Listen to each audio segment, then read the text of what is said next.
Hi, good morning, dear students of grade 9. Today I want to give a short summary video of the lesson Why Do We Fall Ill? It is the 13th lesson of your CBSE science textbook. Why do we fall ill? Do we fall ill?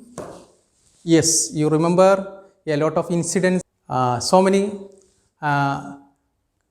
you fell ill during so many occasions. Now the question is why?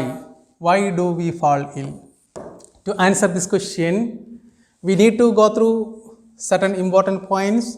The topics coming under this title is first one, define health, then factors affecting health, next, what is a disease, types of diseases means acute or chronic, infectious or non-infectious. Then comes the principles of treatment. Now we can come to the first point. What is health? What is health? According to World Health Organization, health is the complete physical, mental and social well-being of an individual. I repeat, according to World Health Organization, health is the complete physical, mental and social well-being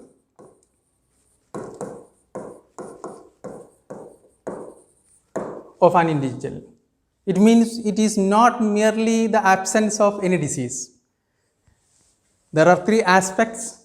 One, the person must be physically well, mentally as well as socially. Then only we can call him a complete healthy person. Health is not permanent. It is fluctuating in the health scale. The person may be 100% healthy now, may be dead the next moment, means zero health. From 100% health to zero health, this is fluctuating in the health scale. So a person may not be always healthy, that changes according to certain factors. What are the factors affecting health? That is the next topic. First one, good food. Good food. The food must be nutritious, healthy and a balanced diet that will make a person healthy, no doubt. Secondly, proper sleep. A person deprived of sleep may not be seen healthy, so need proper sleep. Good exercise is also essential for maintaining good health. Then clean environment. The environment, our surroundings should be clean. We know if the surrounding is not clean, there is a chance of mosquito breeding and house flies, and thereby so many vectors and then agents of diseases will bring diseases to us. Our environment must be clean, our water must be clean, air must be clean. Yeah, the next one, personal hygiene.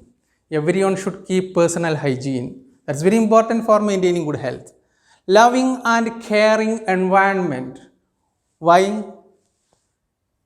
Health is not only physical well-being, it is mentally and socially also he should be well. So for a good mentally and social well-being, there needs loving and caring environment from his parents, from his relatives, from his friends. Good treatment is essential. Social equality, otherwise he will be frustrated. Look at the next one. Good friendship and relationship also contribute to good health. Where there is war, people won't be happy. They will not be mentally happy, and thereby there is a chance of illness. The next point, disease. Disease can be expressed disturbance of ease. Disturbance of ease.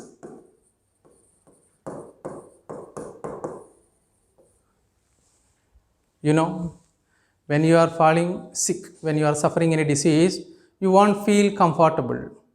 You are disturbed. You are not happy. You recognize a baby who is suffering any disease because it is crying. Baby is crying. Why? Ease is disturbed. Maybe some disease. Okay. So, disease sometimes may be confused with symptoms. When somebody asks you what is the disease, you may say loose motion. You may say vomiting. This vomiting and loose motion may be signs or symptoms of the disease. The actual disease may be found out by some lab test and by experts they can diagnose it. But they are manifested by certain symptoms. Anyway, disease is, in short, it is disturbance of ease. During this condition, disease, person may not be able to discharge his duties. Maybe he is suffering fever. Maybe his systems were not working properly. Such conditions we use the term disease. Diseases can be divided in various ways. One, chronic disease and acute disease. Acute disease, as you know, are diseases which is short-term disease, that is not lasting for months or years. Example, common cold. Common cold is an acute case, whereas a disease called elephantiasis caused by filarial worm is chronic. The difference? One is short-living, the other one is lasting for a long time.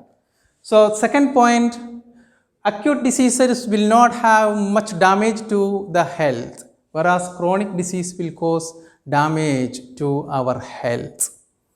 So, second one, infectious and non-infectious diseases. As the name indicates, one is infectious, means spreading from person to person. The other one is non-infectious. The reason, you know, infectious diseases are caused by pathogens. There are certain organisms behind it. That is why they are contracted from a sick person to a healthy person. Non-infectious are mostly not due to such pathogens. They may be of another reason.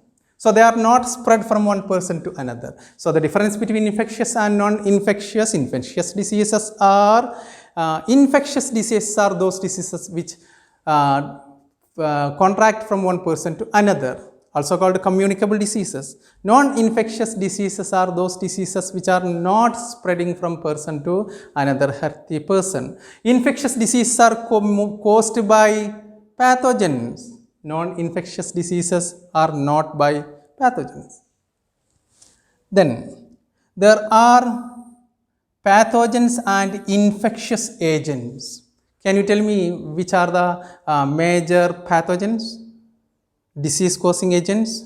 We know bacteria, virus, fungus, protozoans and certain worms. They all are pathogens or infectious agents. When these organisms get into the body of a healthy person, they breed inside the healthy body, and then slowly when they infect the person will show the symptoms of the presence of those organisms, and thereby we call he is suffering disease. Okay.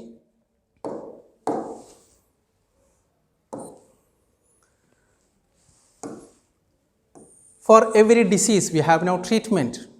Most of the diseases are curable. Then principles of treatment. When a person is taken to hospital for treatment, doctors will prescribe medicine for him. There are two cases. Number one, the doctor has to reduce the effect of the symptoms. So some medicines will reduce the effect of the symptom. For example, the person is suffering fever. So what doctors will prescribe? They will prescribe paracetamol. Why? Because temperature has to bring down. So one reduce the effect of the symptoms. Example, high temperature should be reduced. Then secondly, the pathogen responsible must be killed. The pathogen must be killed. And thereby this pathogen should be identified. That can be done by lab test. Okay, then medicine for killing pathogens are normally antibiotics. You know the definition of antibiotics, you might have learned in lower classes. There are certain chemicals produced from some microorganisms, and they are used against some other disease causing microorganisms. So antibiotics are produced from certain microorganisms. They kill some other disease causing microorganisms. We already learned the disease causing microorganisms are bacteria, viruses, fungi, protozoans, and parasitic worms. So all antibiotics are not effective against all of these pathogens. The antibiotics made against certain bacteria are effective only against bacteria. Maybe a specific bacteria, or the group belong to a broader group of bacteria may be killed by them. They are not effective against viruses. They are not usable against fungi. So there are different antibiotics effectively used against microorganisms. The science behind it, you know, bacteria are a group of organisms which have a specific synthetic pathways. Their mode of life, their synthesis, their biochemical processes are entirely different from viruses. Their biological activities are different from fungi.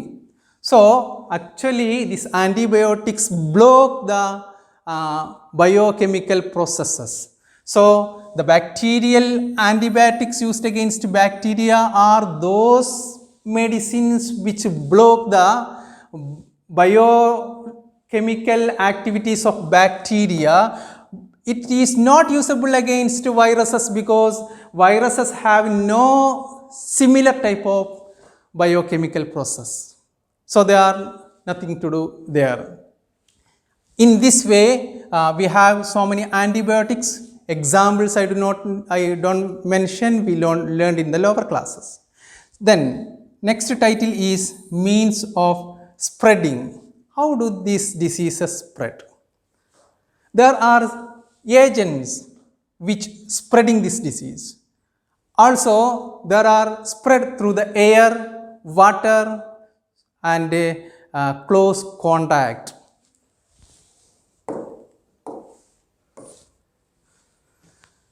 Number one, certain diseases which are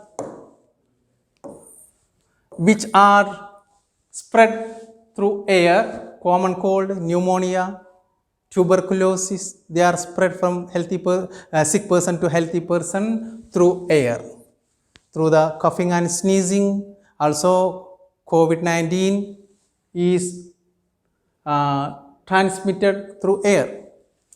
Look at the second category, water.